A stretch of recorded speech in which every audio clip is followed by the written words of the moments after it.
こんにちは、黄緑ちゃんです。今回は航空機業界のプリウスともいえるベストセラーのジェット旅客機ボーイング737を買ってきました。この機体に表情筋で飛行機を操縦するシステム眼根を組み込みました。ボーイング737は前回の軽飛行機と比べて機能がはるかに多いです。眼根で操縦するために必要な機能を追加実装しました。追加した機能は逆水力装置とスポイラーです。アイドル状態で眉を下げていくと逆水力装置が起動します。口を大きく開くとスポイラーが展開します。その他の表情筋キーコンフィグは前回とほぼ同じです。前回は空港周辺をぐるっと回っただけでしたが、今回は東京羽田空港から大阪伊丹空港まで約 500km の距離を飛行できるか検証します。ちなみにこの機体には自動操縦装置が装備されていて、本来であればボタン一つで目的地にたどり着いてくれます。ですが今回の検証では封印しています。今回の条件の詳細はこちらです。興味があれば動画を止めてみてください。それでは検証開始。眉を上げてエンジンパワーを上げます。眉の動きに合わせてスロットルレバーが前進。前回の軽飛行機と比べて離陸速度は倍近くの 240km 毎時にもなります。当然操縦操作はより素早く行う必要があります。しかし737は軽飛行機と比べてかなり重く、操作に対して反応の遅れがあります。なので先を見越して表情筋を動かす必要があります。顎の左右で左右のズレを修正しています。いいですね、ちゃんと直進できています。離陸できる速度になりました。顔を上に向けて機首を上げます。顔面を上に向け続けて上昇を維持。上を向き続けないと落ちるので気を抜いてはいけません。広角を下げて車輪の格納をします。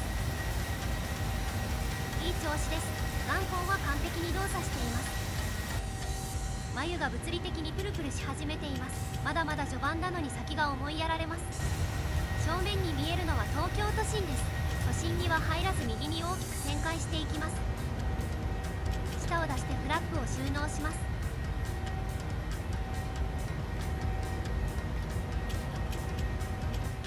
右に旋回しています。顎と頭をバランスよく動かします。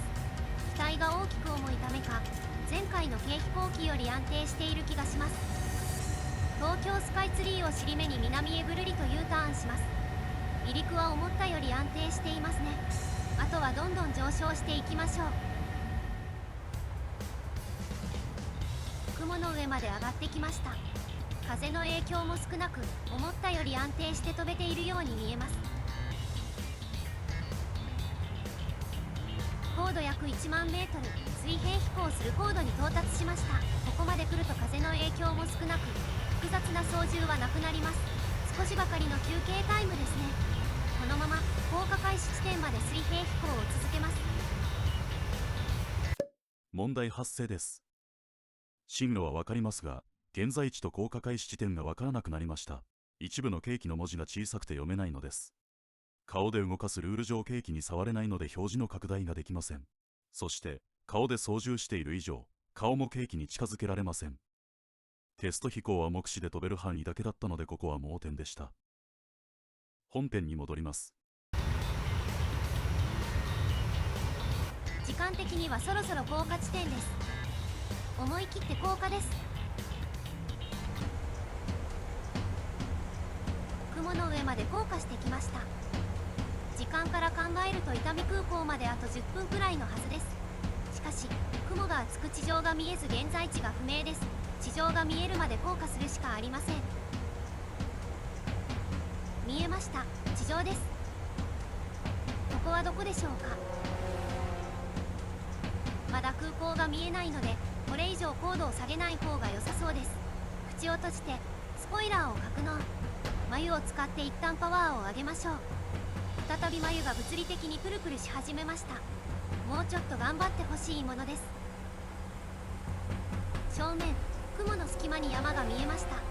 計画した航路から考えると生駒山です。ということは現在地はまだ奈良県上空です。生駒山を越えないといけないので眉上げでパワーを上げ高度を維持します。生駒山上空で雲に突っ込んで前が見えなくなりました。景気を見ながら高度と水平を保ちます。真下には山があるかなり危険な状況です。広角を下げて車輪を出します。それと同時にエンジンパワーを上げ、ほっぺたでフラップを下げていきます。風の影響も大きいようで、顔面も大きくフラフラと動いています。前方、雲の隙間から大阪梅田のビル群が見えてきました。あの先に空港が見えてくるはずです。ほっぺたでさらにフラッグを下げます。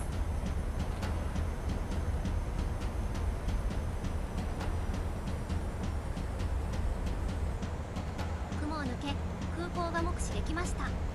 風に流されています。頭を使って水平を取り直せています。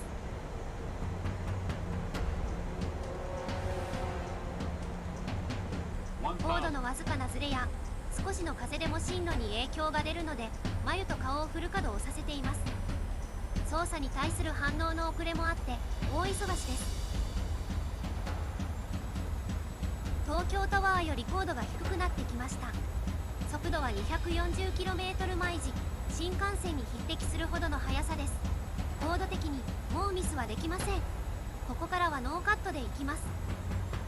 効果率の調整のために眉でエンジンパワーを細かく調整します。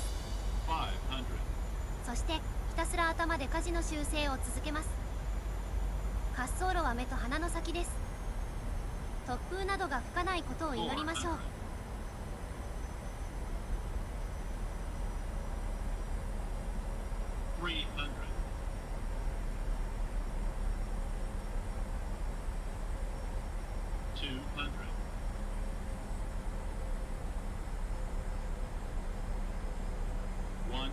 若干効果が早いです。50, 30, 20, 10. タッチダウン。眉を下げて逆噴射、口を大きく開けて全力で振るブレーキです。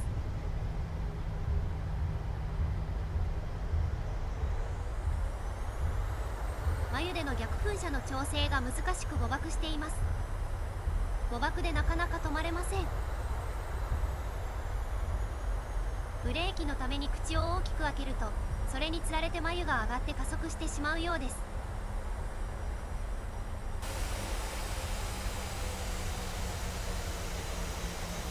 停止。見事、眼光を使って羽田から伊丹まで飛行することができました。もしかしてこのシステムかなり実用的なのではないでしょうか。両手も空きますし、この動画が面白い。今回飛行時間は約50分でした。とても首が痛いです。